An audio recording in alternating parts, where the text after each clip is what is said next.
Merhaba sevgili 5. sınıf öğrencileri. Türkçe dersinden 1. dönemin 1. yazılı sorularıyla sizlerle beraberim. Türkçe dersinde genelde başta öğretmeniniz bir parça verip bu parçayı anlamaya ve anladıklarınızı yorumlamaya yönelik birkaç tane soru ile genellikle sınavlara başlar. Ben bu bölümü atlıyorum ve diğer konularla ilgili sorularla size yardımcı olmaya çalışacağım. Hemen birinci sorudan başlıyorum. Aşağıdaki cümlelerde noktanın kullanımına dikkat ederek doğru kullanılanlara doğru, yanlış kullanılanlara y yazınız diyor. Noktayı kullanırken nasıl doğru kullanılacak hemen bakalım. Birinci cümlede babam bize elma, nokta, armut, nokta. Tabii ki anladınız. Kolay bir soruymuş.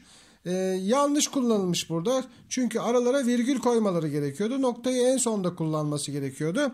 İlk cümlenin kullanımı yanlış. Noktanın kullanımı yanlış. İkinciye bakalım. Yarın saat 09.50'de tören yapılacak. Burada saatler yazılırken iki rakamın arasına, yani saatle dakikaların arasına nokta konulur. Ve virgülle, yani üstten kesme işaretiyle, virgül demeyelim, kesme işaretiyle ayrılır. Buradaki nokta doğru kullanılmış. O zaman D harfini yazıyoruz. Kısacası saat ile dakikanın arasına nokta konulur. Üçüncü cümlede kısaltmalar var. Profesör Doktor, yani Prof. Dr. yazmışlar. Profesör Doktor Mete Düren açıklama yaptı. Burada kısaltmalarda noktalar doğru kullanılmış. Kısaltmanın hemen sonuna eklenmiş ve cümlenin sonunda da nokta var. Bu cümlede doğru diyoruz. Dördüncü cümlede tarihlerin yazılımı ile ilgili bir uygulama var. 30 Ekim 2017 tarihinde yazılı olacağız yazıyor. Şimdi tarihleri yazarken eğer Ekim, yani yazıyla yazmasaydı, buraya rakamlarla yazsaydı, o zaman noktalar doğru olarak kullanılırdı. Fakat burada 30 Ekim derken Ekim'i yazıyla yazdığı için buralara nokta konmaz. Yani buradaki uygulama yanlış olmuş.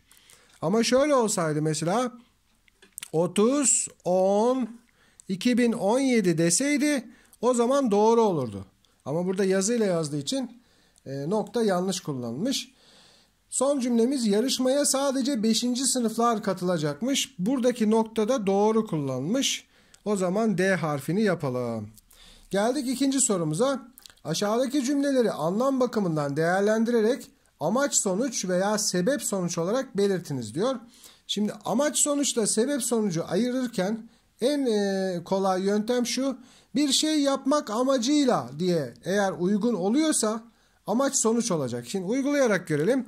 Mesela komşumuz tedavi olmak için Ankara'ya gitti. Burada komşu Ankara'ya gitmiş, sonuç kısmı burası. Ve bakın şöyle düşünelim. Komşumuz tedavi olmak amacıyla Ankara'ya gitti. Bakın burada cümle anlamlı oldu. Yani bir amacı var. Tedavi olmak istiyor. O zaman bu cümle amaç sonuç cümlesi oluyor. Çünkü uydu. Komşumuz tedavi olmak amacıyla Ankara'ya gitti. İkinci cümleye bakalım. Yüksek sesle müzik dinleyince kulakları ağrıdı. Şimdi kulakları ağrımış. Burası sonuç kısmı. Amacıyla sözünü koyduğumuz zaman uymayacak. Bakın, yüksek sesle müzik dinlemek amacıyla kulakları ağrıdı. Evet, saçma oldu değil mi sevgili öğrenciler? O zaman kulakları ağrımasının nedeni, yani sebebi, yüksek sesle müzik dinlemek. Bu cümle amaç sonuç cümlesi değil, sebep sonuç cümlesi, yani neden sonuç cümlesi. O zaman sebep sonuç yazıyorum. Huzura kavuşmak için yurdun dört bir yanını gezdi. Yani yurdun dört bir yanını gezmiş. Bu sonuç kısmı. Huzura kavuşmak amacıyla, bakın uydu. Huzura kavuşmak amacıyla yurdun dört bir yanını gezdi. Burada sebebi değil, amacı var. O zaman amaç sonuç diyorum. Diyet yapmayı bırakınca çok kilo aldı. Şimdi burada çok kilo almış, sonuç kısmı. Bunun nedeni var. Amacı yok. Mesela diyet yapmayı bırakmak amacıyla çok kilo aldı dersek saçma bir cümle olur. Diyet yapmayı bıraktığı için, yani çok kilo almasının sebebi var. O zaman bu cümlemizde sebep sonuç cümlesi oluyor. Son cümle, aç karnına ilaç içince rahatsızlandı. Şimdi rahatsızlanmış sonuç kısmı. Bunun sebebi yazılmış. Aç karnına ilaç içtiği için. Aç karnına ilaç içmek amacıyla rahatsızlandı desek yanlış olur. Amaç sonuç olmaz. Demek ki sebebi var. Yani bu cümlede sebep sonuç cümlesi diyoruz ve sorumuzu bitiriyoruz. Üçüncü soruda bir paragrafımız var. Bir öğrenci dinlediği bir konunun sonunda neler öğreneceğini, bu konuşmayı niçin dinleyeceğini ve bu bilgileri nerede kullanabileceğinin bilincinde olmalıdır. Yukarıdaki paragrafın ana düşüncesi nedir? Yani ana fikrini soruyor. Ne anlatılmak isteniyor? Şimdi böyle sorularda sevgili öğrenciler parçadan bize verilmek istenen ders, bize anlatılmak istenen nedir? Onu düşüneceğiz. Dinlenecek konu bilinmelidir. Tamam, bu burada var ama tam olarak paragrafı karşılamıyor. Dinleme amaçlarımızı belirlemeliyiz. İşte bu parçanın ana fikri burası. Dinleme amaçlarımızı belirlemeliyiz. Bakın ne diyor? Dinlediği konunun sonunda neler öğreneceğini, bu konuşmayı niçin dinleyeceğini, bu bilgileri nerede kullanabileceğinin bilincinde olmalıdır. Yani amaçlarını belirlemelidir demek istiyor. C ve D şıklarına da bakalım. Mekan ve zaman dinleme için önemlidir. Bu paragrafın ana fikri olamaz. Konuşmayı yapan çok önemlidir diyor. Bu paragrafı tam olarak karşılamıyor. Doğru cevap B şıkkı oldu. Geldik dördüncü sorumuza. Önemli bir konu. Gerçek anlam, mecaz anlam, yan anlam ve terim anlam. Bu aşağıdaki tümcelerde geçen altı çizili sözcüklerin taşıdıkları anlamları yanlarındaki noktalı yerlere yazınız. Şimdi bunlar ne demekti? Kısaca hatırlatayım. Gerçek anlam, bir sözcüğün ilk aklımıza gelen anlamı gerçek anlamdır. Sözlükte ilk sırada yer alır. Mecaz anlam ise tamamen kendi anlamından uzaklaşıp farklı bir anlamda olan kelimelerdir. Yan anlam ise gerçek anlamla bağlantılı olan. Mesela nedir? Masanın ayağı. Mesela ayak kelimesi. Normalde ayak dediğimizde ilk aklımıza gelen insanların dik durmasını sağlayan iki tane her insanda olan ayaklar aklımıza gelir. Masanın ayağı da masanın dik durmasını sağlayan ve alt bölümde olan, yani bir masayı insan gibi düşünürseniz onun dik durmasını sağlayan yapılardır. İşte bu yan anlamdır. Terim anlam ise sadece o alana ait sözcüklerden oluşur. Mesela açılar sözcüğü matematik alanıyla ilgili bir sözcüktür. Şimdi bu açıklamaları yaptıktan sonra örnekler üzerinde gidelim. Mağaranın ağzı karanlıktı. Bakın az önce anlattığım yan anlamla ilgili çok güzel bir örnek. Ağız dediğimizde ilk önce insanların bir organı olan, besinlerin ilk girdiği yer olan, evet, yüzümüzde bulunan bir bölüm aklımıza geliyor ve gerçek anlam budur.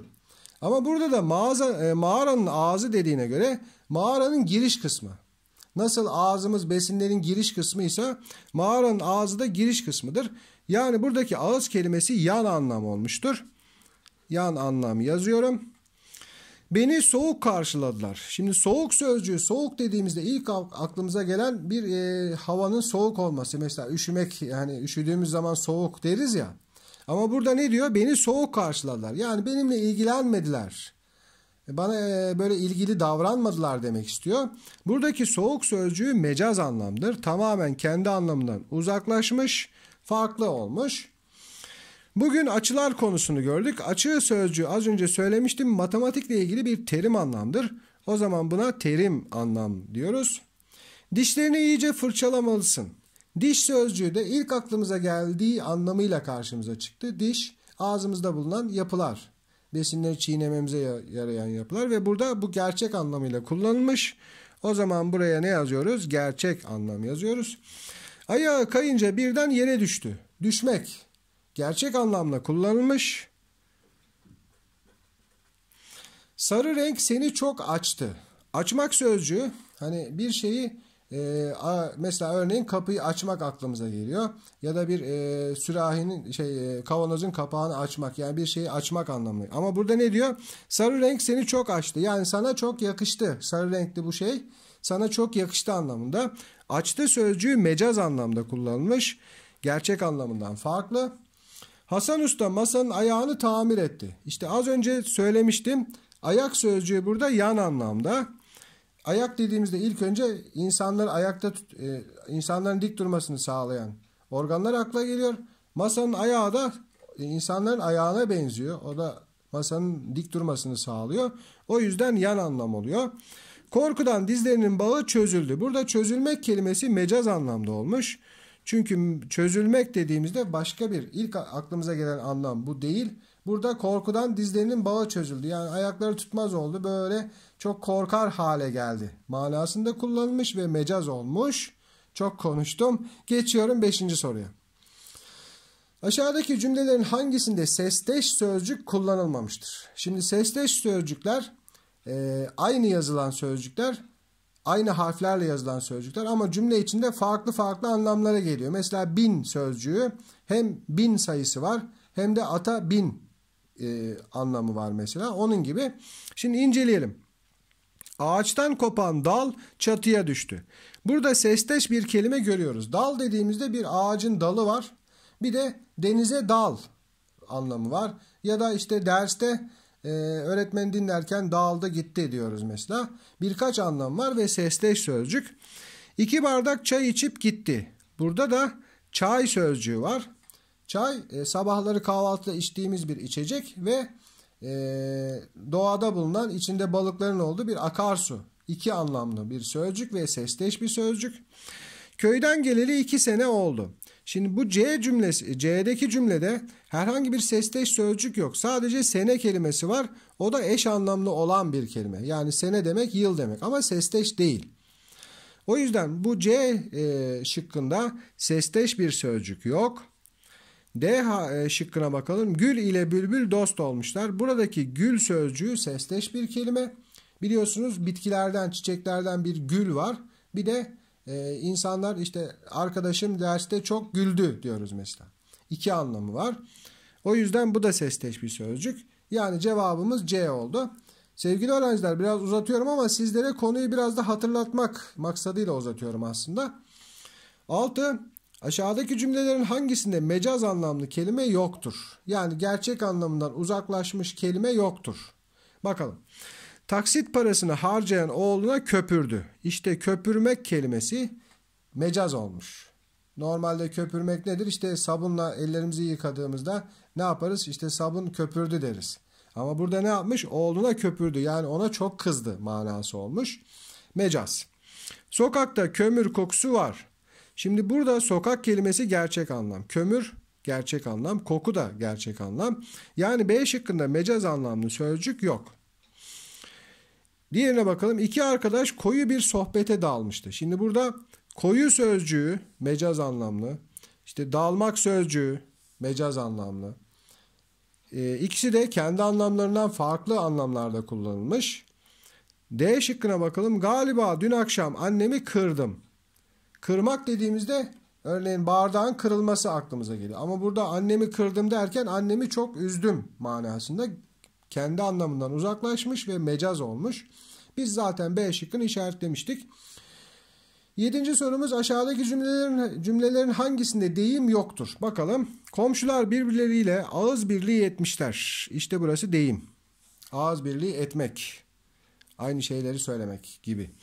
Bunu sen anlat. Çünkü senin ağzın iyi laf yapıyor. Ağzı iyi laf yapmak. Yani sen iyi konuşuyorsun. Deyim. Çocuğun dizi yaralanmış. Dizi yaralanmak bir deyim değil. Çocuk düşmüş, dizini yaralamış. Yani C şıkkında deyim yok. D şıkkına bakalım. Çok uğraştılar ama ağzımdan laf alamadılar. Ağzımdan laf alamadılar. Yani ben onlara gerek istediklerini söylemedim manasında bir deyim var. Ve geçiyoruz 8. soruya. Son kağıdımıza geldik. Aşağıdaki cümlelerin hangisinde yan anlamlı sözcük yoktur? Evet, güzel bir soru. Çekmecenin gözünde eşyalarım var. İşte çekmecenin gözü. Göz kelimesi normalde gerçek anlamı nedir? İnsanın görme bir organıdır, görme duyusudur. Çekmecenin gözü de çekmecenin bölümlerini bahseder ve yan anlamda kullanılmış. Masanın ayağı paslanmış. İşte ayak kelimesi yan anlamlı. Adamın burnu soğuktan kızarmış. Şimdi buradaki burnu kelimesi gerçek anlamlı. Adam kelimesi de gerçek anlamlı. Soğuk da gerçek anlamlı. Burada herhangi bir yan anlam yok. Burun dediğimizde zaten yüzümüzde olan bir organ. Koku alma duyu organımız var. Yani burada yan anlamlı bir sözcük yok. Uçağın kanadı rengarenk olmuştu. Kanat sözcüğü kuşların uçmasını sağlayan, iki yanlarında olan ve onların dengede durmasını sağlayan yapılar ilk aklımıza gelen. Uçağın kanadı da uçağın dengede durmasını sağlayan, uçmasına yardımcı olan kuşların kanadına benzeyen bir organ olduğu için, bölümü olduğu için burada yan anlamlı oluyor. Ve geçiyorum son soruya. Aşağıdaki tabloda verilen deyimlerle anlamlarını eşleştiriniz diyor. Şimdi tablomuz biraz büyük. Ekranı biraz küçültelim o zaman. Şöyle bir bakalım. Ben ilk önce anlamı okuyacağım. Oradan deyimi bulacağım. Öyle gidelim. Çok kızmak, öfkelenmek. Fark etmişsinizdir. Küplere binmek. Yani A şıkkı ve 2 numara. B'ye bakalım. Üstünkörü, özen gösterilmeden, gelişi güzel. Hangisi olabilir? Baştan savmak olabilir. Yani 4 numara B oluyor. Baştan savma yapılmış diyoruz. C. Değer ve itibarını kaybetmek. Hangisi olabilir? Pabucu dama atılmak. Yani pabucun artık dama atıldı. Değerini kaybettin diyoruz. C şıkkı. D. Öğrenim görmüş kimse. O da mürekkep yalamış derler. D şıkkında bir numaraya koyuyoruz. Sonuncusu birini korumak, gözetim altına almak. Hangisi olabilir? Kol kanat germek olabilir. O zaman hemen 3 numaraya da E şıkkını koyuyoruz. Ve bu şekilde yazılı örneğimizi bitiriyoruz. Sevgili öğrenciler, sizlere sınavınızda şimdiden başarılar diliyorum. Başka derslerde görüşmek üzere. Hoşça kalın.